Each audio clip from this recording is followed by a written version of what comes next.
Welcome to Being Paleo. Our focus on these podcasts is to nourish not only your body, but your whole being, body, mind, and soul, through the understanding of paleo cooking, philosophy, art, and the mystics of overall wellness. Especially in a world full of emotional and environmental stress, exploring the health benefits of how food choices impact the biological and psychological being is critical towards finding a positive life balance. Our desire is to educate and inspire others by our journey into being paleo, by altering misperceptions of the foods we eat, but also how learning more about our ancient ancestors, coupled with the work of historical and modern philosophers and artists, can be used as a mantra for needed lifestyle changes. Especially after COVID-19, our new normal needs to be explored but with mindful changes. Considerations of the Paleolithic era can teach us methods of how to pull away from the trap of our fast-paced modernity and place breath back into our natural human state of an ideal processing of food, which can then help our total being in the contemporary day. We're going to look into the journey that Amy Keeley has had up till this point, and how her experiences in life have really acted as a catalyst to this point in her life, and kind of why her and I are doing what we're doing with being paleo. But we're going to break it down to our individual stories, so you can kind of get more of a glimpse of why we are here. I guess that's a big existential question, isn't it? But we're going to kind of break it down into a 15-20 minute version of why. So first off, hi Amy, how are you doing today? Good, thanks, Helena. Good. Well, Good. And let's just go into a bit of your personal background. So if you can kind of discuss what your education has been like and how that has influenced you up to this point, and work, and kind of that professional life. And so linking education with your professional life. I know you are a big-time business executive, but then you have a background in education as well, and with English. So, if you could talk to those aspects on how that background has made more of a holistic understanding of who you are today and what you're doing in the business world. sure, thank you. I really attribute a lot of my education to my parents putting me into business settings at a very young age. So my first real experience in business was at the age of 8, and my dad was a commercial real estate guy who was always into side businesses, auto auctions and flea markets and carnivals and festivals every year. So it was kind of a fun childhood to have in a way. But I was running concession stands, which, Cool.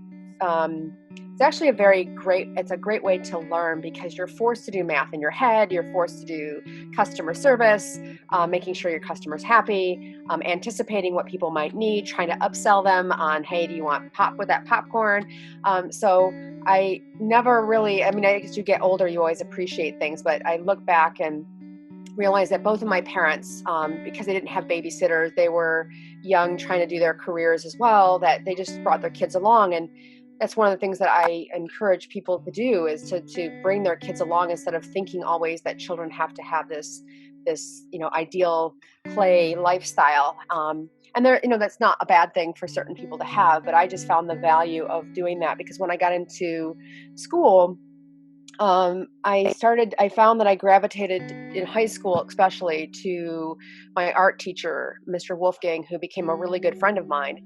And he really kind of helped me, I think, understand aesthetics, with regard to my art. So, photography is both chemical and chemistry, as well as aesthetics and what's framed within the lens. And, I was challenged by the science side of it and trying to always make sure that, everything's at 8 minutes and pouring things out.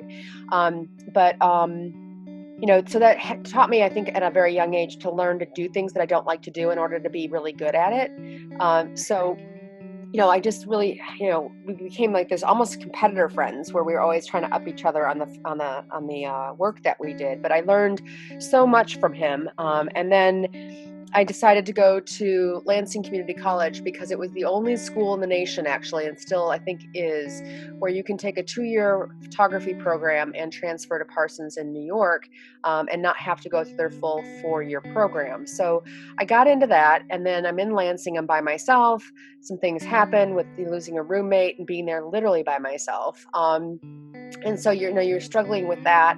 And then I had those life questions. We took some trips to New York City, and I'm thinking like, oh my gosh, I'm from like Wonder Bread, Michigan, in the middle of nowhere, small city. Like, is this really what I want to do? And ultimately, what happened for me is I realized that my art was more of a hobby and that I enjoy doing it, but I always took so many pictures that were good that I struggled with which picture to pick. And then I got so tired of looking at them that I became bored with the images very quickly. So, I decided to go back to the University of Michigan after I took some time off, just to like work in the retail industry, working at Perry Drugstore and learning customer service that way, and how to protect yourself from consumer theft protection and things like that. And then went into the University of Michigan and started in the business program. At the same time, I started working at Buick as a temporary through a contractor through Kelly Services, and was taking, even like at some point, I think I took a 22 credit hour class load, which is like Oh, 6 wow. classes a semester, which most people think is insane. And it was insane, but I wanted out so bad. But I was very purposeful in doing that because I said, I don't want to give up my day job because I'm learning so much in an organization about organizational behavior, how companies operate. And then I would take my classes in the evening. And what I found out is that for me, it was better because I was taking classes with people who were going back to school to get their degrees. And so I was with people who had a lot of experience already. So I was taking things that I had learned in my life already, or things that I was listening to other people's stories, and learning from them. And then what I was applying during the day, so that I would come in and I would understand the technical terms for what I was learning in school, because I was surrounded in it, either from my past history, and that helped me for some reason embed it easier in my mind, because I had taken something that I had learned in theory and used and applied some practical application of it. It made it resonate so much faster for me, and then also the longevity of my learning, because it's something I've done. So I wanted a business degree, but taking accounting classes, and having to work full time just didn't do very well because I didn't have time to do the homework. So um, I ended up walking out with a English degree with a minor in communications and psychology. And I remember getting into a conversation with somebody at Time Warner, and they were like, well, how did you become a marketer? And I looked at him and I said, well, okay, so English is what you have to use to communicate, and taglines are 8 words, and you have to carefully choose each word for the impact, the emotional impact and psychological impact it's going to have on your buyer. So Nike, for example, it's just do it. It's more about the empowerment behind the words just do it, that creates a lifestyle brand. And I said, and then I have to figure out how to communicate that to you on what channel. Is it a podcast? Is it through TV, radio, through direct mail piece? How is it that I'm going to communicate that to you? And then psychologically, I have to get into your head to figure out what's going to make you sell or make you buy something. Is it pricing? Is it the aesthetic that's on the direct mail piece? What is it that's going to make you? And I looked at him and I said, so how did you get into marketing? Because marketing is literally just the numbers game. Right. Did your sales generate sales? And if it didn't, then okay, was it because my pricing was too high? Was it because the aesthetic didn't really say what I wanted to? So you change all those things about what your product or your service is until you find that right fit. Or it may be that you have to walk away from it altogether, although that's a big commitment of investment and time and money to walk away from something completely. So marketing is it's tracking all that data that comes in about all these different promotional things that you might do. And I found that really was a nice compliment. And I've only begun to appreciate how much my humanities degree, whether it's English or psychology, has really helped me as a marketer. And really, I'm an instinctive marketer. I think that's what complicates me, meaning people think that marketing is really easy, and you see that companies and people struggle with marketing. With an instinctive marketer, I just know things that I shouldn't know. And I think I attribute that to the things that I learned at a young age that have just become so embedded in who I am. Right. Um, that it has helped frame me where I'm moving forward. And I always give the example. My dad hates to hear this example, but when he was in real estate, he was getting into real estate and he was doing his signs that would go on the lawn signs. And the name of the company he came up with was Brentwood Realty because he never wanted to use his name. And Mhm. he was doing his signs in green and brown with like trees and stuff. And so all of a sudden, I must have been like 12. I was doing on a white piece of paper all these rainbow designs, and then Mhm. Brentwood Realty, whatever in there. And he kept getting me, he's like, Amy, just stop. I'm not even going to use that stuff. That doesn't make sense. Whatever, whatever. And then, obviously, this was in the 80s, so set in time with rainbows didn't mean what they mean today. And then so he ended up going out of business. But it was interesting because 2 months after I did that, one of my colleagues from high school, his dad opened up a real estate company and it was a white sign with a rainbow on it called Gary Goad Realty. Oh, And he man. ended up selling his business to Prudential.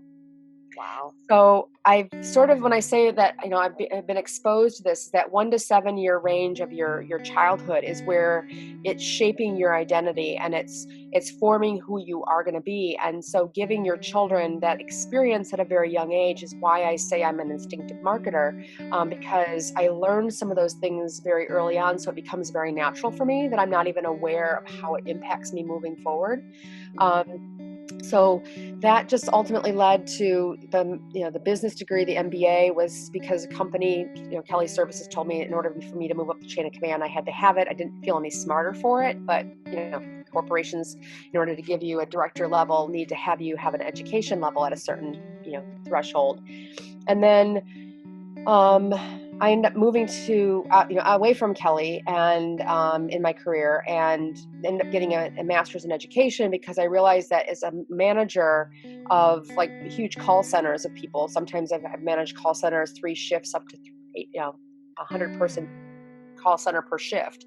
Um, that you really have to understand education and putting in lesson plans that are in training plans that are going to Mhm. help make sure that your workforce is trained properly on what you want them to say and do. So I really thought maybe I should take a deeper dive into education to really understand that, so that I'm making sure that my workforce is trained as well as they can be. And so I finished the master's in education and then just really sort of drifted into teaching college. Started out in the business schools and then opened up a little resale shop where I could start to do my love of fashion, because that's actually why I got into photography, which is a love of fashion photography. And so the resale shop in Ferndale, Michigan was a nice blend between business and fashion. And then ended up kind of leading me to the Art Institute, where I taught in the fashion merchandising program. So consumer behavior, inventory and stock control, and import, export taxation, visual merchandising, things like that. And then Nice. also they also added on an English class there as well, but then also the photography classes. So the history of photography and then photography 101 are the classes. And although I did think I taught like one lighting class, studio lighting, Mhm. but yeah, so part of being a small retailer, I was really thankful that I knew how to take photography pictures, because I was putting my stuff on Etsy and eBay, and natural lighting, and creating shadows and diffuse lighting. All that came into play with my products looking so much like a catalog that Right. people were willing to pay top dollar, because it just didn't look like something I was just trying to sell with. That was resale. So I Mhm. would do fashion shoots with models in resale clothing to make it look like contemporary clothing, the ensemble. So I was kind of having a lot of fun playing with that. And then ended up getting called to do millennial workshops and guest speaking, because I came from the staffing industry and they were struggling with generational workforces Mhm. working together, because you have the baby boomers, the Gen Xers, and it's like 3 siblings all in one household living Absolutely. together. And I'm struggling. I'm like, I figured out millennials. You haven't figured them out yet. So really was kind of asked to do a lot of guest speaking around like, what have I learned about them? Brilliant, by the way. But they don't have a lot of the practical application of what they've learned in school. And that's where I've spent a lot of time talking and helping to bridge that gap between millennials, because they have a lot of misconceptions about the boomers and the Gen Xers, and then vice versa, the opposite way. And that led me to the company I'm at right now, which is a workforce management company. So, very involved in marketing there, and not just marketing the company, but also recruitment marketing, because we have to find temporary labor to go work at our large Fortune 500 companies. So Right. that's pretty much it for me. And it is an interesting thing because I was born in 1986, so I'd be considered an elder millennial. And within the education sector, I think a lot of my peers around my age, we received our education and we thought we could go out and just start the jobs like, our parents had done in the past, and those boomers. And it wasn't like that. It was a big starting from the ground up. Even though you had your education, it wasn't everything. It was just this kind of knock on the resume. But the biggest thing was the experience. And so you're spot on, with looking at how does our education influence our overall experience, and then how do we quantify that, you know? So it's an interesting time to be in. And I think Yeah. that, more the millennials that have gone into, so what is millennial? It goes until 1995, is it? Right. I mean, depending on what studies you look at, I mean, how they classify them, but yeah, roughly about that. Um, but yeah, and again, it's a shift in perception of, I think that there's been a disconnect even between K through 12, and what they're teaching kids at that age. They're so far back in early childhood education and development that they forget the trajectory path is that they go work in business. Right. And it's not about playing and art and doing all those pottery. All that is experience that trying to help you figure out early on what are your skills, what is it you like to do, and giving children a lot of different experiences so that they can decide what they like.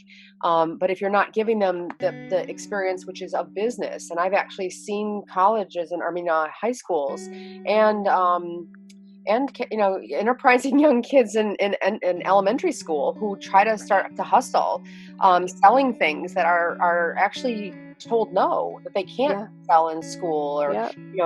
be able to take t-shirts and stuff like that and sell them to their peers. And it's a huge mistake, in my opinion, is to take that kind of spirit away from a child that has figured it out, thinking that somehow that it's disadvantaging other students. Well, the buying exchange is an exchange of value. And if Hmm. some child wants to have a t-shirt that their peer made because it speaks to them, who is a parent to say no, you can't buy that, or who's the school to say I'm sorry, you can't sell that? So I think that we have along the way forgotten that all that you know that that's the framework of school, is to keep building your education level up in layers and exposing you to as much as you can. And again, in school you're learning it in theory, you've not put it in practical application. And Right. that's the big gap between the boomers and Gen Xers. Education was just sort of something that someone said you needed to get into an entree. It's like a business card to get into the corporate world, but your education was already set. You had learned it in practical application, which is probably better because it sets firmer in your mind. And now you've got kids that don't work until they leave, college, and Hmm. they don't have that depth of learning from age 8 on. Where it's now embedded, and you see that even in McDonald's with kids who can't do math in their head. It's because they've Right. not been taught to do it from like first grade to the age of 12. I mean, that time frame of doing it in your head is teaching you how to do it in your head. And if you're giving kids calculators like they do now in second grade, you've now just disrupted their learning so that they Hmm. won't be able to learn how to do it in their head. So it's Right. been Right. interesting to diagnose, but I'm at that point where, um, I think that's what's wrong with our system is again having people within the system try to fix the system, and that's why I was very attracted to the idea of being paleo, is finding ways to address all these different issues that are out there, whether it's education or lifestyle balance or food or philosophy and things that impact us every day that we're not even aware of. And I think that that's why philosophy for me has been an interesting track to take, because in philosophy they keep going back to the Greeks as an ideal and saying, hey, what is it from this point that we have missed? Because this was sort of the ideal at the time, even though we now know it's not perfect. But what were they doing that was so innovative? Because, for example, mathematics radically shifted from the way that the Arabics had been using math, and the way that the Greeks had been using math plus geometry is how we've gotten physics. So what was it that was going on in that time frame that made the shift? It was a quantum shift in our education and our trajectory. So in a way, going back and looking at education, like what was that quantum shift? Like when was it perfect that people started to learn? Because I think we need to go back and look at what was working well. Because as we keep trying to change it for the future, we change it with an unknown future through chaos. So, Yeah. this philosophy has been, interesting from that perspective, and also food choices. I mean, we've kind of just put ourselves on autopilot when it comes to food, and now our bodies are reacting, whether it's skin rashes or people who have, are glucose intolerant. And that's what I've also said too. I've observed is your body, an allergy, for example, is your body going, get that crap away from me. Right. I've had enough. I've been telling you all along that I didn't like it and you didn't listen to me. So now I'm going to make a physical reaction, and tell you that I don't like it. And sometimes it's our food choices. Sometimes it's our lifestyle choices that causes us to be under such stress that our body then manifests it somehow. So, yeah, it's been an interesting, journey, I think, in my life and where I'm going. Nice. Yeah. And we're going to go into, for our listeners, we're going to go into what we are expecting, and how we're going to kind of lay things out in being paleo, and what that paleolithical era actually means to us. Also, in the theoretical component, kind of like what Amy was saying, we'll really dive into that some more. Um, and Amy, I was one of those kids back in fourth grade. I had moved from a public school where we had lunch breaks, and each of us had little stores set up, and we were selling our comics and different things, and it was wonderful. And I went to a Catholic school for fourth grade through high school. By that fourth grade year, I started that school, and I was like, all right, I'm gonna sell my comics, and I was starting to, as you said, hustle and do that thing. And I had such an entrepreneurial spirit, and that teacher said, no, no, we don't do that here, and called my parents and everything. And I still remember to this day how it just extinguished my fire for a very long time. And I didn't realize that really until I did The Artist Way, which is a wonderful book. And I'll talk a little bit more about that as we go on with different episodes. But I highly suggest everyone go on Amazon and or to your local bookstore and try that out. But it kind of pulls you back into these fundamental questions of your upbringing and how you kind of developed the person you are today. And I was like, oh my goodness, that was a huge moment of stunt for me. Like that teacher just stunted my growth and my entrepreneurship, Mhm. and that business set of mind. And it's amazing when you realize, when you go back, and as Amy was saying, you go back into that thinking of our origin, and we'll use paleo in that sense as well. But Amy, I think that was wonderful what you said, going back. And so even just going back in your own personal life, as you said, to that, 0 to 7, those years are so informative. And then, every stage of life really is, and it makes you the person you are today. But as you said that, I can personally attest to that moment in time. Mhm. But we get to a stage in life where we say, okay, acknowledge, where do I go next? So I think that's the biggest thing in evolving your own being. Right, but I think that, for me, it's in some ways. to your point, you have to go back, I think, in humanity, and that's what the philosophy is, trying to solve world problems, and global problems. But um, sometimes you have to go, and not sometimes, but all times, but sometimes people do it, is you have to go into your own self and 100%. go back to that beginning core. And that's where sometimes therapy comes in if you can't do it yourself, where you just become reflective about the things that have impacted you in the past that have caused you to be on this path. And some people, they don't have to, because they're happy with the path that they're on and they're satisfied in their lives. But if you're not satisfied and you are trying to figure out, like, how do I escape from where I'm at, understanding your history. I mean, I remember, again, thinking about those negative things that impact you. I have many of them myself, but I also have those positive things, like my mother being the first female engineer at General Motors. We had a very contentious childhood, I would say I had. Is Right. that when you raise a strong daughter, and many women say, I want to raise a strong daughter, you got to be careful what chaos you're creating, because you have no idea. You know what your experience is Mhm. raising your, being raised as a child yourself by your mother, but you don't know what you create. And my mother and I had a very contentious relationship, but it was always, there was love there, and I could never sometimes get past some of the things that had happened to me as a child.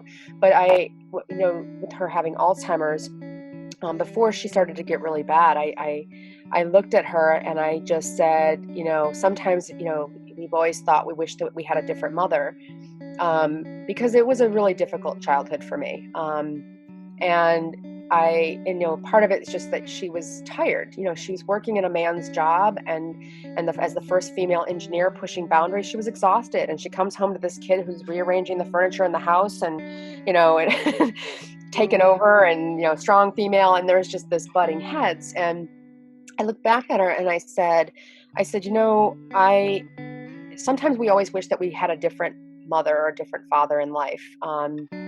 But when you get to that perspective where you realize that I wouldn't be who I am today without all of the experiences that I've had in my life. And if Right. you really like yourself, then you'd say, okay, then God, if you believe in God, the universe, whatever, gave you the right person. Or says some people think that, you select your parents, because there's this other world that's out there. um, is that however I end up with my mother, that I was placed in my mother's care, so that I could become the person I am. And if I had had an easy childhood, I wouldn't be who I am. Right. I've had to fight for every single thing that I've had. Every time I got disciplined as a child, which was pretty much my whole high school career, I had to put business plans together to try to figure out how to get my mom to let me out of my bedroom being grounded, and how all those things shape me. But also, I remember being at Burger King one time, and I must have been like about 5 or 6, because I've been blessed with a very good memory. And I remember I wanted to order something, and I was like huddled up next to her, and she looked at me and she's like, "You're not going to eat unless you order it yourself. Go ahead and order your own food." And so I've been raised to be very independent. And yet I have this story about when I was 15 and decided to go stay with some relatives out in California that I had just met. And then they were my dad's cousins, and we're at an event, and said, "Oh, if everybody wants to come to California." And I'm like, "Okay, summer vacation. I'm 15. Let's go." Yeah. And I was getting ready to get on the plane to go to Chicago. I mean, to Chicago and then to California. And I didn't look back. I was just so geeked in the moment, getting on my first plane ride, leaving my parents behind and going someplace else. And my mom told me later that I didn't turn around and wave goodbye, and that made her very sad. And, you just, but she raised me to be independent. And again, sometimes you don't think about, as an independent child, how do you go back and make sure that you show your appreciation in different ways, or as a parent, understanding that it's a good thing, even though you're sad about it. You've raised an independent child who doesn't mind going and traveling by themselves. Right. So it's been this life journey. And again, going back and understanding, like, all those little things that have made you who you are great, but those things that are stunting your growth, how do you identify them and how do you overcome them?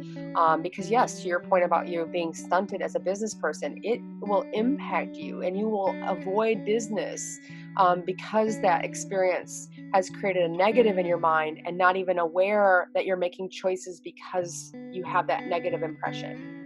So Right. 100%. It's definitely so. Yeah, so that's what I hope for. Like I said, this being paleo that Elena and I are doing is very exciting to both of us to be able to explore some of the things that we're doing, and I've enjoyed being able to explore it and share more about myself and how hopefully both of our experiences in life can help shape a great discussion that can help other people as well.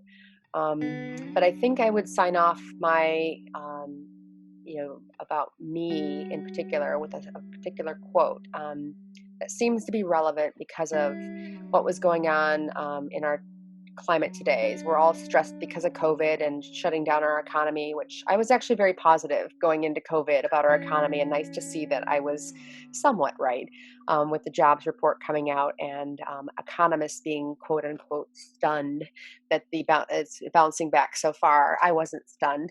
I should figure out how to monetize my being a good prognosticator. Um, Right. but with the racial unrest, I mean, obviously, as a female, I mean, I can't obviously understand racism from a race perspective, but I can understand sexism from a perspective as being a smart female working in the business world of men, and where my mom taught me not to ask if I can have a seat at the table, but instead to just pull out the chair, sit down, and start talking as if nothing had happened. And I've done that my entire career, which threatens men a lot in business when you're not afraid of them. And one thing that my mom has taught me is that knowledge is key, is that they can't argue with good knowledge. And if you're smart, a good CEO is going to want to listen to the smart people around them. But I can, pull this quote from Martin Luther King that struck me as I was reflecting on, some of the conversations I've had with my African American friends as we go through this time of learning and learning to ask more questions, which is what our PhD program is about, is asking questions and truly listening to the answer and not listening with the idea of how am I going to respond to them or how am I going to rebut that comment, but listening just to listen and thinking about like another question to ask that person to kind of better understand them before you really kind of take a deep dive in either, into discussion or questioning them. But the quote from Martin Luther King was, "The function of education is to teach one to think intensively and to think critically. Intelligence plus character, that is the goal of true education." Beautiful. Absolutely beautiful. Well, that's the end of this podcast, and we want to thank you for joining us because we know there are a lot of things that you can be doing right now, and we are grateful to spend the time with you. We hope that you're thinking more about how you can make small changes this week that can help you move your life forward in the direction that you are seeking. If you like this podcast, please share it on your social media platforms and tell those around you so that we can help expand their minds. You can also support us on Patreon, based on your donation level, we offer one-on-one time with either Elena, myself, Amy, or the two of us together as being Paleo, offering guidance and advice. We also have merchandise by level of sponsorship, patron callouts, and much more. Sometimes it's not knowing where you want to go in your future, but knowing where you don't want to be in your life today. What may seem like a problem today may actually be the catalyst needed for change towards your future. However hard, be kind to yourself and be open to those moments calling for change. Your story is still being written, and you are a beautiful being.